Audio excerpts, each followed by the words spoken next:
सबसे पहले कराग्रे वस्ते लक्ष्मी होता था, आजकल कराग्रे वस्ते लक्ष्मी नहीं होता है। सच्चा भक्त हुए हैं जैसे कि एक नौकर किसी दुकान पर नौकरी करता है, सुबह से शाम तक वह सामान को बेचता है, रात्रि के समय में पूरा हिसाब बना करके मालिक को दे देता है। मालिक लीजिए ये हिसाब, आज के दिन का यही हिसाब है, ये बिक्री है, ये पैसा है, ले लो, हिसाब ले लो। और वैसे ये भक्त को भी अपने दिन का हिसाब ठाकुर को सौंपना चाहिए कि सुबह से लेकर के शाम तक मैंने भजन किया या पाप किया, वो ठाकुर है मेरे, वो मेरे मालिक हैं, उनको हिसाब देना चाहिए। पृथु महाराज के ऊपर भगवान की कृपा हुई। आगे चल करके भगवान की और कथाएं आती हैं बंधुओं। आगे जो कथा आई है महाराज ऋषभदेव जी की कथा आती है इन्हीं के वंश में, जहां से जैन धर्म प्रारंभ हुआ। महाराज भरत जी हुए, भरत तीन हुए, एक जड़ भरत, एक राम भरत, एक शकुंतला भरत। भरत के नाम से ही यह भूमि भारत नाम पड़ा, भारत का नाम, इस देश का नाम भारत पड़ा। ऋषभदेव जी ने भगवान की प्राप्ति की। आगे चल करके बंधुओं कश्यप की दो पत्नी थी, एक का नाम था दिति, एक का नाम था अदिति। भगवान के दो पार्षद थे, यतो दो पार्षदो मह्यम जय और विजय एव चा। भगवान के दो पार्षद थे। एक बार की बात है कि हरिशरणम, एक बार की बात क्या है कि भगवान ने आज द्वारपालों से कह दिया था जय और विजय से कि कोई भी अंदर ना आने पाए जब तक मैं ना कहूंगा। और चारों भाई आ रहे थे, सनक सनातन सनंदन सनत कुमार, तो जय विजय ने रोक लिया, अरे कहां जा रहे हो, रुको।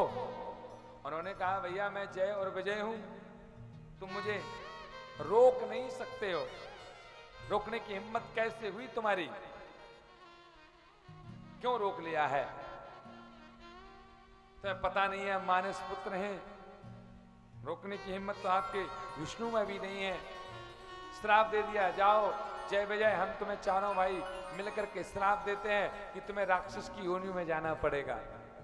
अब जय विजय घबराने लगे। विष्णु भगवान आए, विष्णु भगवान ने कहा जय विजय चिंता मत करो, तुम राक्षस की योनियों में जाओगे, जब भी तुम जाओगे तो मैं भी तुम्हारे लिए उद्धार करने के लिए मैं भी मनुष्य शरीर में आऊंगा।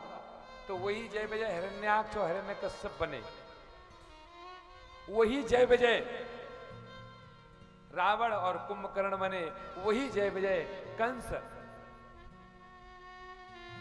और नलगीवर कुब्र बने, वही जय विजय हैं। श्राप सबको लगा हुआ था, नारद जी ने भी श्राप दिया हुआ था भगवान के लिए, भगवान ने बंदर का रूप दिया था। नारद जी भी लक्ष्मी के चक्कर में पड़ गए थे, थोड़ी हंसी हो गई थी तो नारद जी ने भी श्राप दिया था। लक्ष्मी जी ने पक्ष किया तो लक्ष्मी को भी श्राप दिया था नारद जी ने, चिंता मत करो तुम्हें भी मनुष्य शरीर में जाना पड़ेगा, जाओ। तो नारायण को श्राप लगा हुआ है, किसका किसका लगा, नारद जी का। तो मनुष्य शरीर में तो आना है। तो जय विजय से एक कहानी चालू हुई, जय विजय को राक्षस योनि में पहुंचाया गया। तो दिति और अदिति, दिति के गर्भ से महाराज ये जो जय विजय हैं ये हिरण्याक्ष हिरण्यकश्यप बन करके आए। हिरण्याक्ष इस पृथ्वी को डुबाना चाहता था। एक दिन गया, नारद जी मिले, बोले नारद जी इधर आओ, वीणा ही बजाना आता है कि लड़ना झगड़ना आता है कि नहीं आता है, या भजन ही करते रहते हो, हाथ में खुजली हो रही है। नारद जी ने कहा देखो हिरण्याक्ष, मैं तुम्हारी हाथ की खुजली बंद मैं तो नहीं कर सकता हूं, लेकिन तुम्हारे हाथ की खुजली बंद करा सकता हूं। मैं लड़ना तो नहीं जानता, लेकिन लड़ने वाला खड़ा कर सकता हूं। ठीक है, विष्णु के पास में गए, भगवान कृपा करो। उसी समय पर भगवान को छींक आई, छींक के माध्यम से सूकर का जन्म हुआ और भगवान ने और रूप धारण कर लिया। बोले बारह भगवान की जय।